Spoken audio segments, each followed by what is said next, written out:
Muy buenos días, hermanos.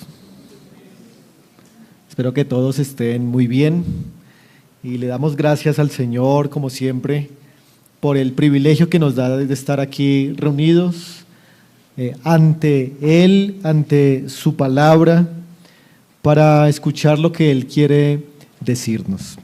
Vamos a ubicarnos allí, en ese pasaje que leímos hace un momento, Mateo, capítulo 5, versículo 6, puesto que hoy vamos a continuar con nuestra serie de las bienaventuranzas, que hace parte de una gran serie que es el Sermón del Monte.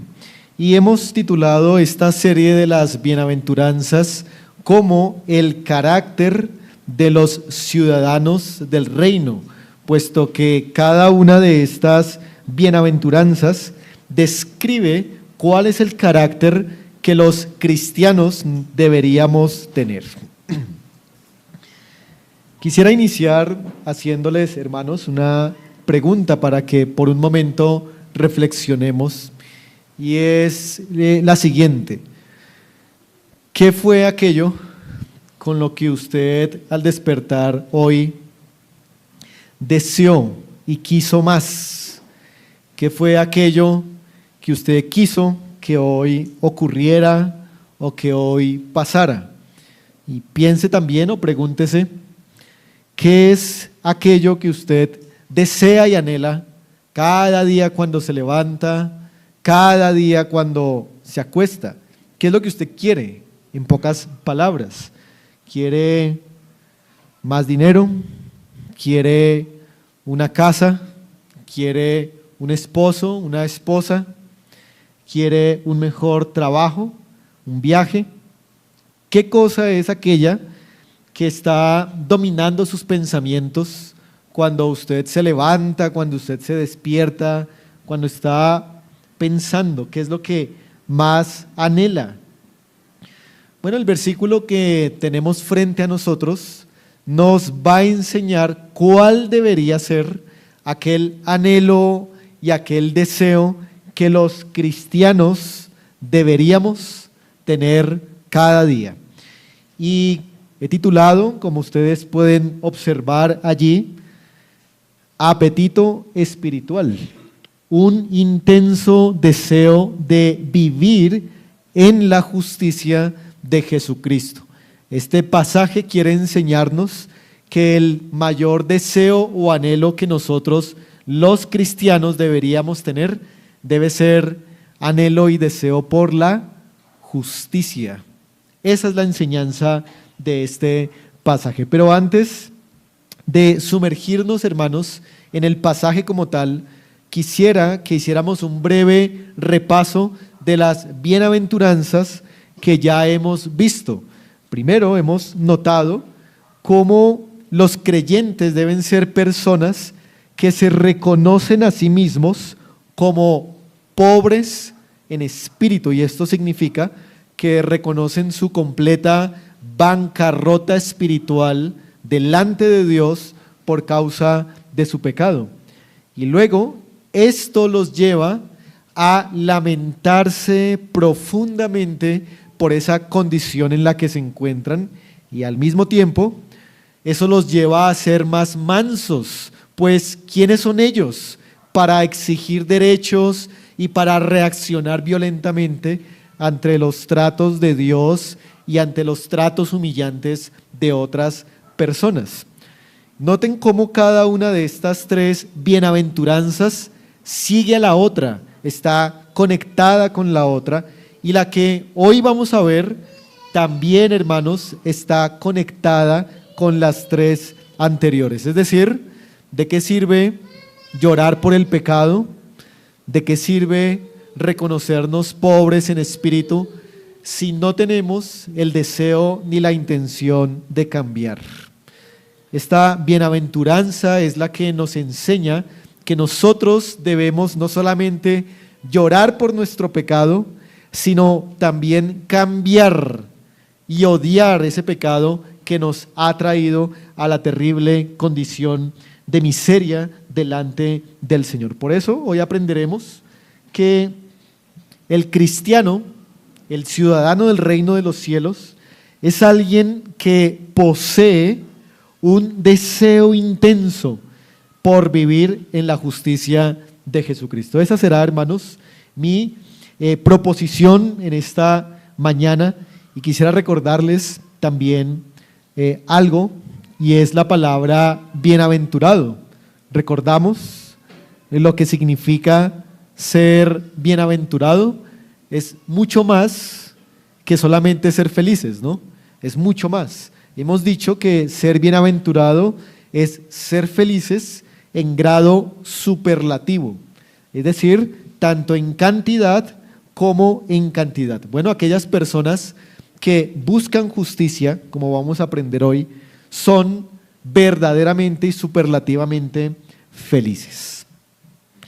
Quiero entonces, hermanos, que observemos el versículo 6 y que en primer lugar consideremos el significado de la expresión hambre y sed de justicia. Eso es lo primero que vamos a hacer en esta mañana, y es dar el significado de las palabras hambre y sed de justicia. Como ustedes saben, hay una manera de morir que es muy terrible, y es la muerte por inanición, es decir, morirse de hambre, morirse de hambre. Cuando alguien va a morirse de hambre, el cuerpo empieza a comerse a sí mismo, ya que usted no le da alimento al cuerpo. El cuerpo empieza a consumir primero su glucosa, luego su grasa, luego sus tejidos, y luego con este cuerpo consumido por el mismo cuerpo, entonces algún órgano puede fallar, hace colapso, puede haber un infarto u otro mal irreversible en el cuerpo, e incluso pues hasta la muerte. Creo que este tipo de hambre, una hambre del que está a punto de morir y una sed del que está a punto de morir, es la que expresan esta palabra hambre y sed que el Señor Jesucristo usa aquí. Esta palabra hambre es la que el Señor Jesucristo usa, o la que Mateo utiliza cuando dice que Jesús tuvo hambre después de ¿cuántos días de ayuno? Después de 40 días. Y se ha dicho que una persona, precisamente eso es lo que podría llegar a vivir sin comer, entre 4 a 8 semanas, alrededor de 40 días. Así que Jesús, cuando estuvo en el desierto, tuvo hambre a punto ya de ver la misma muerte. Su cuerpo se estaba consumiendo allí. Pero también esta palabra es usada cuando se habla del apóstol Pablo y se nos dice que él ha pasado hambre. Así que es una palabra que tiene una fuerza intensa para describir el hambre. No es el hambre de que usted no almorzó solamente y que ya le dio hambre, sino es un hambre que lleva varios días o varias semanas. Por lo tanto, esta metáfora del hambre y también de la sed se usa para describir, hermanos, un deseo que es intenso, un deseo que es agonizante, un deseo que cada vez que pasa el tiempo va subiendo más y más. No sé si seguramente a ustedes les pasa también, como me ha pasado a mí cuando no almorzamos por alguna razón, y es que comer se empieza a volver todos los pensamientos de uno. Uno no ha comido y solamente piensa en, bueno, ¿a qué horas voy a comer? ¿A qué horas voy a almorzar? ¿A qué horas me van a dar la comida? Y entonces esta hambre, después de muchos días, podría dominar completamente la mente, los deseos. Es un estado de completa intranquilidad, de desesperación, y creo que es la forma más sabia en que el Señor Jesucristo quiere decirnos lo que quiere decirnos aquí, y es que debemos tener un anhelo o deseo muy intenso. El Salmo 42 es un salmo que nos dice cómo los siervos anhelan las corrientes de agua, y así el salmista tiene, dice el versículo, sed del Dios vivo. Creo que este versículo ilustra muy bien lo que el Señor Jesucristo está diciendo aquí. Es un deseo de muerte, un deseo muy intenso y un deseo creciente. Eso significan las palabras hambre y la palabra sed. Pero también, hermanos, debemos entender qué significa la palabra justicia. Bueno, ¿cómo nosotros definimos la palabra justicia en general? En este pasaje quiero definirla así: es vivir en rectitud total. Eso significa la palabra justicia en este pasaje. Es vivir en rectitud total. La palabra justo tiene un sinónimo que puede ser la palabra recto, y por ello definimos esta palabra justicia como rectitud total.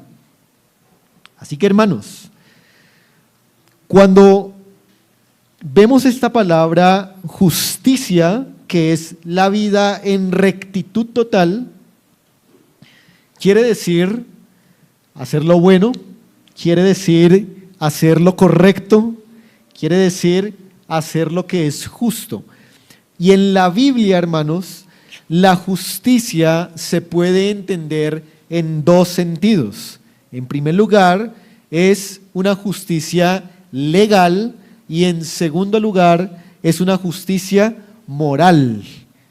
La justicia legal tiene que ver con mi condición o con mi estado legal, con mi estatus delante de Dios. Es decir, cómo me considera Dios delante de su tribunal. Eso es justicia legal. Y justicia moral significa el diario vivir, cómo me estoy comportando en el diario vivir. Así que esta rectitud total tiene estos dos ámbitos. Primero, la justicia legal, y segundo, la justicia moral. Así que uniendo ambos significados, hambre y sed y justicia, este versículo nos está enseñando que es muy feliz aquel que tiene un intenso, un profundo deseo de tener una vida recta, tanto en un sentido legal como en un sentido moral. Ahora, hermanos, quiero decir que también podemos entender esto como justicia, deseo de justicia en un sentido negativo y deseo de justicia en un sentido positivo. Pero antes, hermanos, quiero hacerme entender mejor. Cuando este pasaje dice que debemos tener o que tenemos hambre y sed de justicia, lo que quiere decir es que el cristiano debe ser alguien que quiere hacer lo bueno, que quiere ser justo delante de Dios, que quiere ser santo, que quiere tener una vida de rectitud total delante del Señor.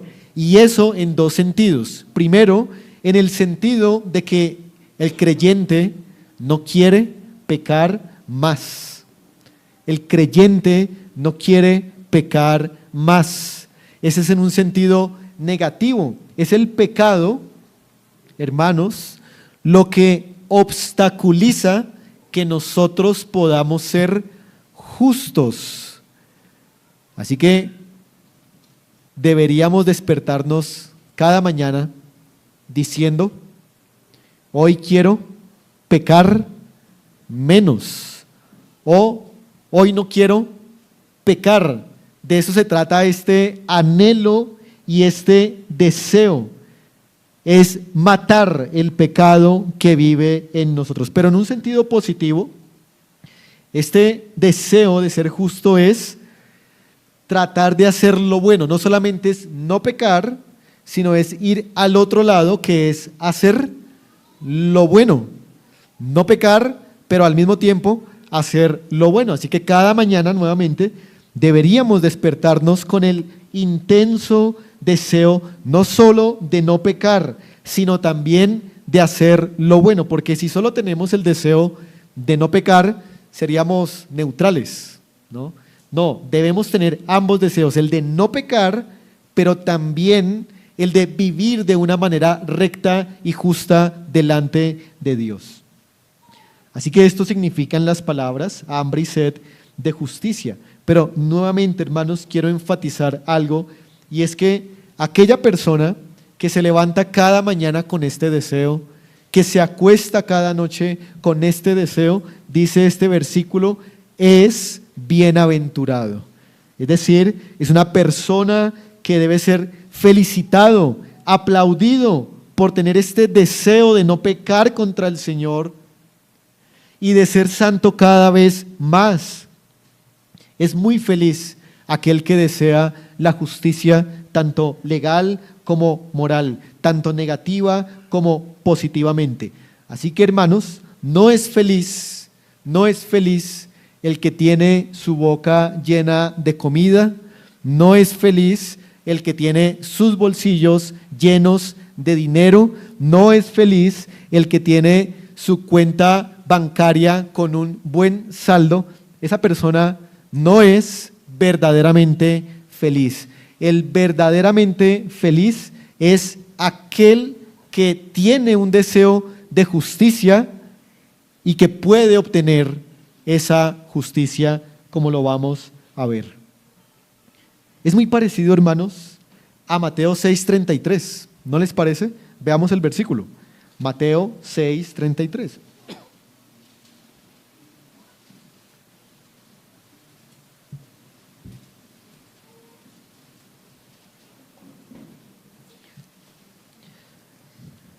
Mas buscad primeramente el reino de Dios, ¿y qué cosa?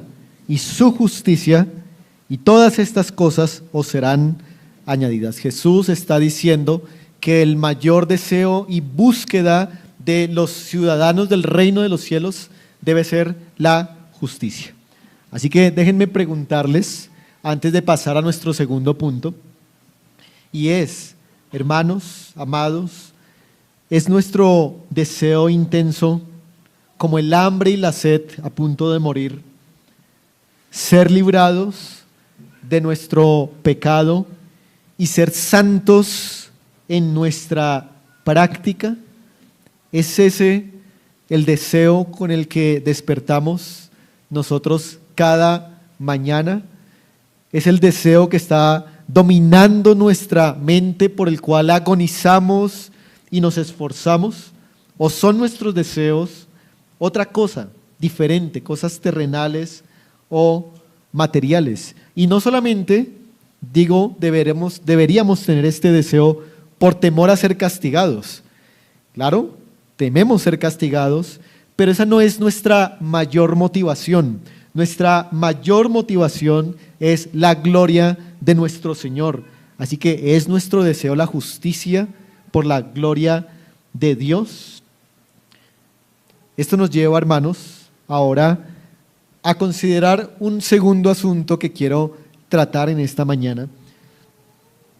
Y es que ustedes y yo somos absolutamente incapaces de satisfacer por nosotros mismos este deseo de justicia. En otras palabras, ustedes y yo somos tan pobres, que no nos alcanza para comprar justicia por nuestra propia cuenta. No podemos satisfacer este deseo de justicia por nuestros propios esfuerzos. ¿Y por qué? Déjenme considerar, hermanos, primero, el hecho de que nosotros no podemos alcanzar algo que he querido llamar la justicia requerida de Dios. Dios, en la Biblia, requiere justicia de toda la raza humana. Es decir, Dios ha revelado una ley que está resumida en 10 mandamientos. Y Dios exige, requiere que todo ser humano cumpla esa ley. Esa es la justicia requerida.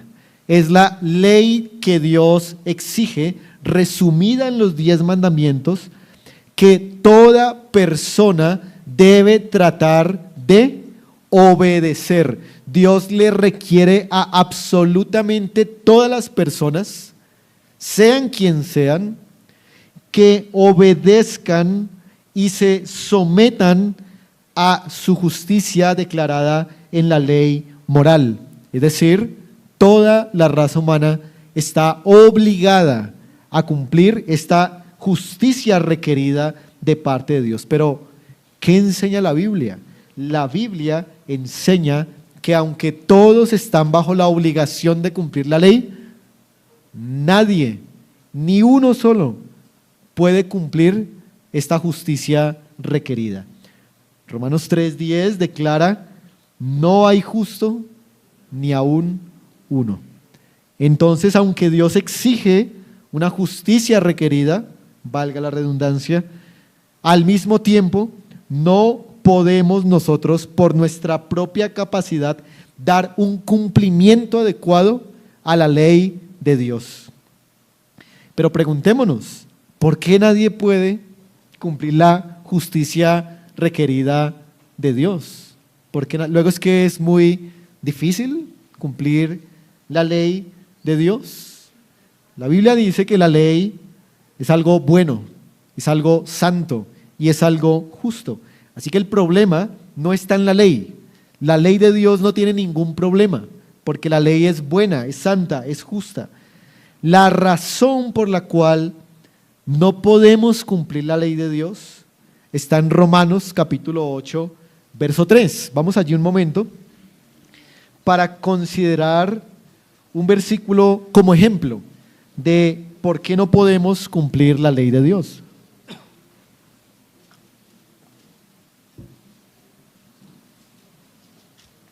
Dice el apóstol Pablo en el verso 3, la primera parte: porque lo que era imposible para la ley, por cuanto era débil por la carne.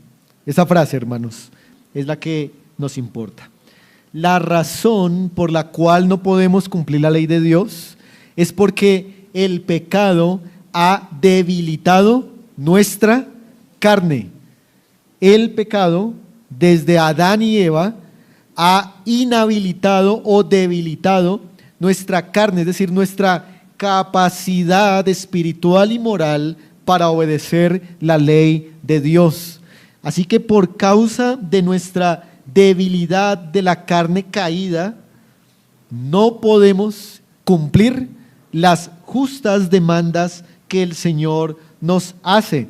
Por tal motivo, nadie en este mundo puede salvarse a través de las buenas obras o a través del cumplimiento de esta ley. Así que, hermanos, hasta aquí el panorama es muy triste, porque se supone que debemos tener el deseo de ser justos, el deseo de cumplir la ley de Dios, pero al mismo tiempo para nosotros es algo imposible. No hay capacidad moral en nosotros para cumplir la ley de Dios. Piense por un momento, hermano, si alguna vez ha usted tenido deseos intensos por algo. Piense en aquello en lo que usted ha tenido deseos intensos, tal vez, como lo mencionamos, un viaje, una casa, un auto, una mujer, un hombre, cualquier cosa. Usted sabe que tal vez a lo largo del tiempo ese deseo se le puede hacer realidad por medio de su esfuerzo, por medio de su trabajo diligente, por medio de ahorrar, etcétera. Sin embargo, la justicia, tanto en sentido legal como moral, es algo que ustedes y yo nunca podremos alcanzar, aunque ahorremos millones en el banco y aunque seamos personas disciplinadas y buenas, no vamos a poder alcanzar la justicia. Y ojo con esto, hermanos, si aquí entre nosotros Miren, hay algún hermano o alguna persona que piensa que puede ser justo delante de Dios por su propia capacidad. Le recuerdo lo que Pablo dice en Gálatas 3:10. Dice, porque todos los que dependen de las obras de la ley para ser justos, es la idea, están bajo maldición. Pues escrito está, maldito todo aquel que no permaneciere en todas las cosas escritas en el libro de la ley para hacerlas. La Biblia declara tajantemente que el que trata de esforzarse por cumplir la ley se encontrará con el hecho de que en lugar de ser justo, es un maldito, porque Dios lo ha maldecido con su juicio y con su condenación. Así que nadie puede ser verdaderamente justo por medio de la ley, porque hay una incapacidad moral y espiritual para cumplirla. De manera, hermanos, que el pecado nos ha incapacitado y es el gran enemigo para que seamos justos, como lo declara la bienaventuranza. Pero, hermanos, el panorama se pone aún más terrible, porque no solamente no hemos cumplido la justicia requerida de Dios, sino que como no la hemos cumplido, hemos provocado una justicia retributiva de parte de Dios, una justicia punitiva, si la podemos llamar así. Cuando dejamos de cumplir la justicia de Dios, la ley de Dios, provocamos a ira a nuestro Señor, y entonces Él debe darnos su justicia retributiva.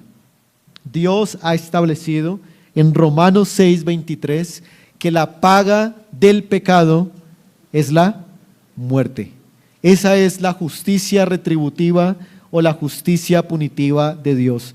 Dios debe castigarnos con la muerte eterna, es decir, una eterna separación de Dios en un lugar que la Biblia enseña que es el infierno, el lago de fuego, el tormento indescriptible. Así, hermanos, tenemos un doble problema para ser justos. Por un lado, no cumplimos la justicia requerida de Dios, y por otro lado, merecemos la justicia retributiva o punitiva de Dios. Y nuevamente, hermanos, yo confío que en estos asientos no hay ni uno solo de nosotros que piense que puede hacer algo por sí mismo para salvarse. Espero que aquí todos estemos de acuerdo en que Dios enseña claramente que no hay ninguna capacidad para salvarnos y para alcanzar justicia por nuestra propia fuerza. Si alguien cree que ha hecho justicia por su propia capacidad, es muy necio e ignora la palabra del Señor y necesita entender el camino de la salvación en esta mañana. En otras palabras, necesitamos pan y agua, pero no tenemos ni cómo comprarlo, ni dónde conseguirlo. Esa es nuestra condición ante la justicia. Pero, hermanos, esto nos lleva entonces a un tercer asunto muy importante, y es que Dios ha provisto justicia para el hambriento. Dios ha provisto justicia para el hambriento. Hay una comida que es gratis. Hay una comida que no cuesta nada. Hay una comida que se llama Jesucristo. Esa es la comida, esa es la justicia con la cual vamos a saciar nuestro apetito espiritual. Notemos nuevamente las palabras de Mateo 5, un momento allí. Mateo 5, versículo 6.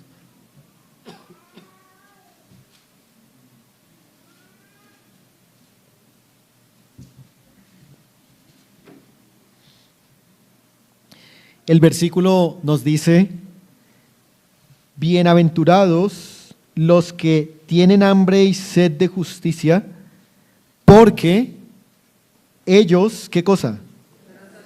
Muy bien, serán saciados. Es importante señalar un aspecto gramatical aquí de este versículo.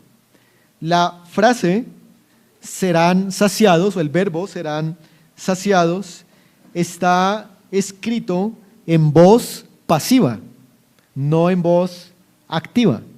¿No? La voz pasiva significa que el sujeto es el que recibe la acción.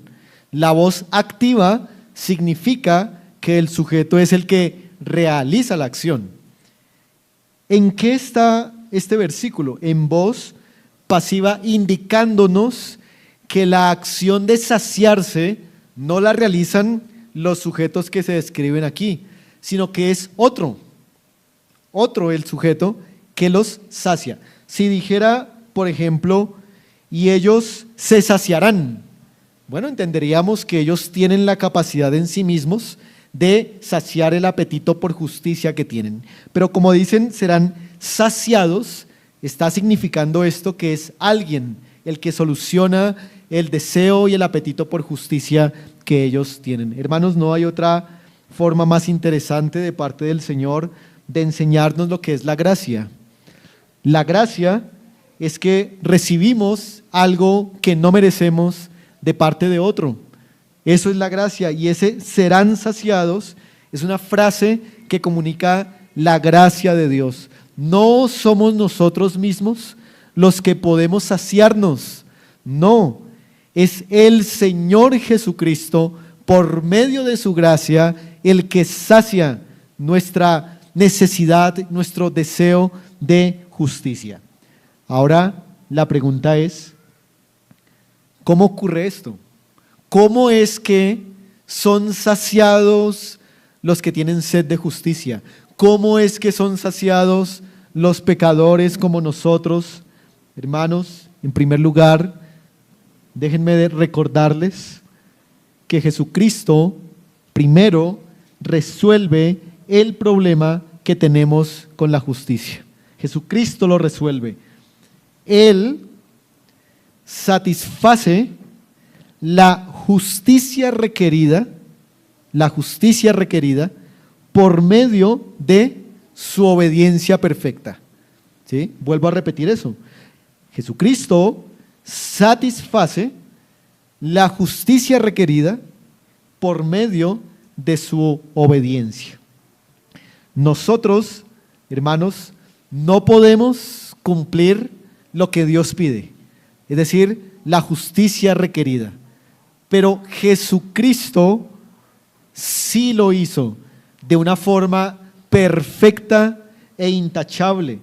Los autores del Nuevo Testamento se esfuerzan por presentar esta verdad de que Jesucristo cumplió la justicia requerida y lo hizo en nuestro lugar, donde nosotros no pudimos cumplir la justicia, la obediencia a la ley. Jesucristo sí lo pudo hacer. Él es nuestro sustituto en la obediencia que le debíamos a Dios. Allí mismo en Mateo 5:17, el Señor dice: no he venido para abrogar la ley, sino para cumplir la ley. En Juan 8:29 dice: porque yo hago siempre lo que le agrada al Padre. En 2 Corintios 5:21 dice: al que no conoció pecado. En Hebreos 4:15 dice: uno que fue tentado en todo según nuestra semejanza, pero sin pecado. En 1 de Pedro 2:22 dice: el cual no hizo pecado, ni se halló pecado en su boca, o engaño en su boca. Y en 1 de Juan 3:5 dice: y no hay pecado en él. Los apóstoles entendieron que la justicia requerida fue cumplida y obedecida por Jesucristo. Él la satisfizo completamente. Así que Jesucristo obedeció perfectamente la ley de Dios y Dios entonces quedó satisfecho. Por eso Él dijo: este es mi Hijo amado en quien tengo complacencia. Pero el Señor Jesucristo no solamente satisfizo la justicia requerida, sino que también satisfizo la justicia ¿cuál? Retributiva, por medio de la muerte sacrificial en la cruz. Jesucristo, quien no merecía morir en la cruz, porque nunca hizo algún pecado que lo llevara necesariamente a la cruz, murió allí, en la cruz. ¿Por qué muere el Señor en la cruz? El Señor muere en la cruz para dar pago a toda esa justicia punitiva que estaba en contra nuestra, a todas esas deudas que nosotros teníamos por causa de nuestros continuos pecados. Cristo entonces muere para saldar la deuda de nuestros pecados y el Padre nuevamente queda apaciguado y satisfecho porque tanto su justicia requerida como su justicia retributiva son apaciguadas por el Señor Jesucristo. En otras palabras, Cristo vivió la vida perfecta que nosotros nunca podremos vivir. Y Cristo murió la muerte que merecíamos morir. Jesucristo es el justo que verdaderamente agrada a Dios. Pero ¿y eso con nosotros qué? Él cumplió la justicia. ¿Y eso a nosotros qué? ¿De qué nos sirve? Hermanos, la Biblia enseña que todos aquellos que depositan su fe en la persona de Jesucristo, todos aquellos que confían en Él, van a ser beneficiarios de la justicia de Jesucristo. Van a recibir dos cosas. Por un lado, van a ser vestidos con la justicia perfecta de Jesucristo en cuanto a su obediencia, y por otro lado, van a ser perdonados los pecados debido al sacrificio del Señor Jesucristo. Así que cuando una persona cree en Jesucristo, cuando se une a Jesucristo por la fe, es tan estrecha esta unión que por un lado se le perdonan los pecados y por otro lado se le reviste con toda la obediencia perfecta que Jesucristo hizo. Por ejemplo, pensémoslo así: cuando el Padre mira a alguno de los que han tenido fe, cuando lo mira, ¿a quién ve? ¿A quién ve? A Jesucristo, de quien se han revestido. Ya no lo mira a él, al pecador, no, ya no lo mira a él. Ahora mira a aquel que lo representa. Y por lo tanto, la Biblia dice, ya no hay ninguna condenación. Ya no hay ninguna condenación para el que está en Cristo Jesús, para el que ha confiado en Jesucristo. Cuando creemos en Él, se nos regala esta justicia. No la ganamos, no la merecemos, sino que se nos da por gracia. Por eso el versículo dice que ellos serán saciados. No nos saciamos nosotros mismos, sino que nos vestimos con una justicia que no nos pertenece, la de Jesucristo, la que Él ganó con su obediencia y su muerte en la cruz. Romanos 5:1 declara: justificados pues por la fe, tenemos paz para con Dios. Algo importante, hermanos, que quiero mencionar aquí cuando se discute acerca de la justificación es lo siguiente.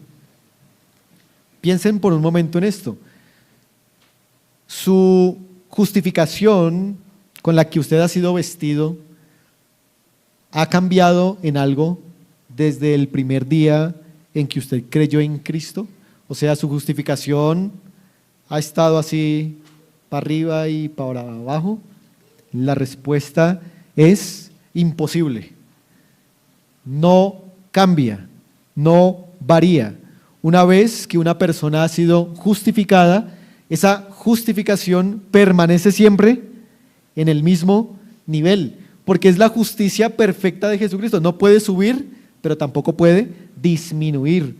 Una vez que hemos sido justificados, esa justificación es inmutable. Nuestro desempeño en la vida cristiana no va a hacer bajar y tampoco va a hacer subir el estatus legal que ya tenemos delante del Señor.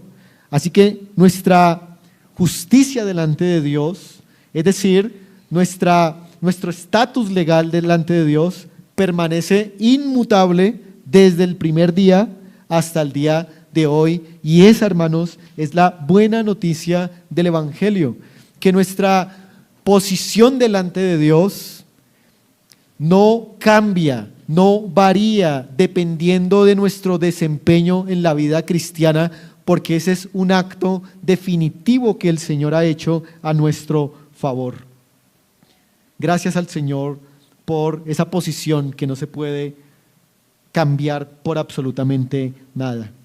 Pero por otro lado, hermanos, reitero, cuando creemos en Jesucristo, se nos concede el perdón de los pecados. El perdón de los pecados nos limpia por completo el sacrificio de Jesús. Así que, hermanos, debemos ser muy agradecidos por el sacrificio de nuestro Señor. Él es la justicia. Él es el que nos justifica. Y por eso Juan 6:35 dice así: el que viene a mí nunca tendrá hambre, y el que en mí cree no tendrá sed jamás. Ese es Jesucristo, nuestra justicia. Nuevamente quiero decirles a los que están aquí presentes que si alguno piensa que puede ser justificado o justo por sus propios esfuerzos, está muy equivocado. Ese no es el camino a la salvación. El camino a la salvación es confiando en Jesucristo para ser revestidos de su justicia y para ser perdonados de nuestros pecados. Sin embargo, hermanos, el apetito por la justicia, recuerden, no solamente es una justicia legal, una posición o un estatus delante de Dios, sino que el deseo de justicia también es el deseo de una justicia práctica, es decir, de que cada día nosotros podamos vivir más pareciéndonos al carácter de nuestro Señor Jesucristo, a que cada día en la práctica nosotros vivamos rectamente, nosotros vivamos justamente, pero el Señor Jesucristo también es el que nos ayuda a poder ser justos en sentido moral y no solamente en sentido legal. Es decir, hermanos, ¿cómo se llama esa obra a través de la cual nosotros somos justos en sentido moral o práctico? Esa obra divina se llama la santificación. La santificación o la vida de santidad personal. Cuando una persona ha sido justificada, en esa persona el resultado, el efecto, va a ser una vida de justicia práctica, de santidad personal o de santificación progresiva. Una obra que, como sabemos, es hecha por el Espíritu Santo de Dios, haciendo que el creyente que ha sido justificado sea cada vez más parecido al Señor Jesucristo. Pero, hermanos, ¿cuándo se completará esta justicia moral? En esta vida nunca se completará la justicia moral. En este mundo, mientras estemos aquí con los restos del pecado en nosotros, no podremos ser tan justos como nosotros quisiéramos. Y tenemos que esperar entonces la otra obra de Dios que se llama la glorificación, en donde tanto en sentido posicional como en sentido práctico vamos a ser completamente justos. Apocalipsis, capítulo 7, vamos allí, nos dice lo siguiente.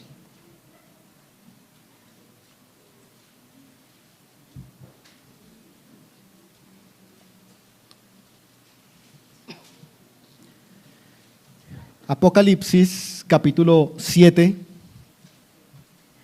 versículo 16 y 17 nos recuerdan lo que ocurrirá en la eternidad. Dice la palabra del Señor así: ya no tendrán hambre y sed, ni el sol los abatirá, ni calor alguno, pues el Cordero en medio del trono los pastoreará y los guiará a manantiales de aguas de vida, y Dios enjugará toda lágrima de sus ojos. Ya no tendrán, dice la frase inicial, hambre y sed. Hermanos, solamente en la nueva creación el apetito espiritual por la justicia será completamente saciado. Pero mientras estemos en esta vida, ese apetito se mantendrá cada vez, cada día. ¿Por qué? Porque todavía seguimos pecando. Aunque hemos sido justificados posicionalmente delante del Señor, cuando pecamos decimos: no soy justo todavía, no agrado a Dios lo suficiente.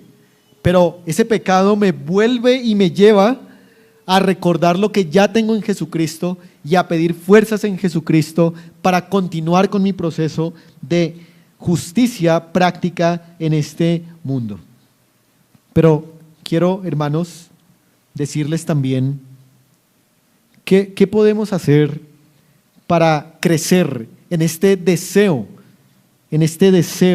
de hambre y sed de justicia. Primero, por supuesto, la palabra de Dios. Cuando usted lee la palabra de Dios, usted debe decir: yo quiero ser así, yo quiero ser en esto como Jesucristo, yo quiero ser como esta ley manda, yo quiero cumplir este mandamiento. Entonces, la palabra de Dios es la que despierta el apetito por ser justos. Así que si no leemos la palabra del Señor, no vamos a tener hambre de justicia. Pero segundo, debemos orar, porque la oración, especialmente aquella oración de confesión de pecados y de súplica, nos despierta el deseo de justicia. Cuando pecamos y confesamos, cuando reconocemos nuestra rebelión, el Espíritu nos hace conscientes y nos empuja para pedir al Señor más justicia práctica y para pecar cada vez menos. Pero también, hermanos, otra manera de crecer en esta hambre de justicia es considerando los testimonios históricos de hombres y mujeres piadosos. Cuando usted lee la historia de la iglesia, usted se encontrará con hombres y mujeres iguales que nosotros, en esta misma condición caída, que vivieron una vida de santidad y de justicia práctica asombrosa. Esos ejemplos históricos nos estimulan a nosotros también a poder vivir de acuerdo a esa justicia y santidad. Y cuarto también, hermanos, los ejemplos o los testimonios contemporáneos. Y para eso está la iglesia. Hermanos, nosotros debemos considerar las cosas buenas que cada uno de nosotros tenemos, más que las malas. Cuando usted piense en un hermano o en una hermana, piense en aquello bueno, en aquello justo que ese hermano tiene, y va a ver cómo al hacer esa meditación usted es estimulado a decir: yo quisiera ser así, yo quisiera tener esto, yo quisiera poder tener este carácter, y va a ver cómo se le despierta también al hacer esta consideración su deseo y su anhelo de justicia. Déjenme entonces, hermanos, ahora, después de haber visto estas tres cosas, hacer unas aplicaciones finales de este versículo. En primer lugar, hermanos, quiero volverles a preguntar a todos: ¿cuál es el mayor deseo que ustedes tienen? ¿Cuál es esa hambre y sed que tienen? ¿De qué tiene apetito usted? ¿De qué tiene apetito? ¿Casa? ¿Carro? ¿Posición? ¿Fama? ¿Viajes? ¿Autos? ¿Qué desea? El hambre El apetito, aquello que usted desea, dice mucho acerca del tipo de corazón que nosotros tenemos. Quiero decirles, hermanos, que nuestro deseo, y si es lo único que pueden recordar de este sermón, hermanos, sería lo ideal, y es que nuestro deseo es que seamos más como Jesucristo cada día, que cada día nos levantemos queriendo vivir más como Jesucristo, queriendo vivir más para Jesucristo, queriendo vivir más en dependencia de Jesucristo. Por eso pregúntate, ¿este es tu deseo? ¿Este es tu deseo? Yo te invito, hermano, a que puedas evaluar tus deseos en esta mañana y ver si este deseo es el deseo que gobierna tu vida, porque debe ser, porque bienaventurado aquel que tiene este deseo. Pero una segunda cosa que quisiera mencionar también en esta aplicación es que la Biblia enseña no solo que Jesucristo hizo justicia, sino que Él es la justicia. La Biblia, en Jeremías 23:6, anoten la cita, dice que el Señor es nuestra justicia. El Señor es nuestra justicia. Así que la manera de satisfacer el deseo de justicia es comiendo de Jesucristo, es bebiendo de Jesucristo. No hay nada que usted se pueda dar a sí mismo para saciar este deseo. Debe comerlo a Él por la fe, debe beberlo a Él por la fe. Necesita cada día usted, hermano, aplicar este evangelio a su vida.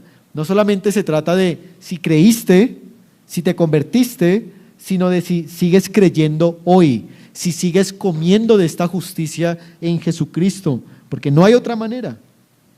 Pero por último, quiero dar unas palabras a aquellos que no han confiado en Jesucristo, o a aquellos que tal vez estén dudando, o a aquellos que han vivido una vida de pecado y que creen que son creyentes a pesar de eso. Quiero decirles a ustedes que ustedes no han sido justos, que ustedes no han cumplido la justicia requerida de Dios y que han provocado al Dios de la ira y que Dios debe castigarlos por sus pecados. Quiero decirles que ustedes no pueden reparar el daño que han hecho. Ustedes han ofendido al Dios de los ejércitos, quien un día volverá y llevará solamente a aquellos que hayan sido justificados. No puedes reparar ese daño, no puedes escapar de la ira de Dios, pero por eso quiero decirte que Dios ha provisto una comida para ti que se llama Jesucristo. Él obedeció en tu lugar y Él pagó por los pecados en tu lugar. Así que confía en Él. El plato está servido, solamente debes comer para que tu pecado sea borrado y para que seas totalmente justo delante de la presencia del Señor. ¿No estás, querido amigo, cansado del pecado?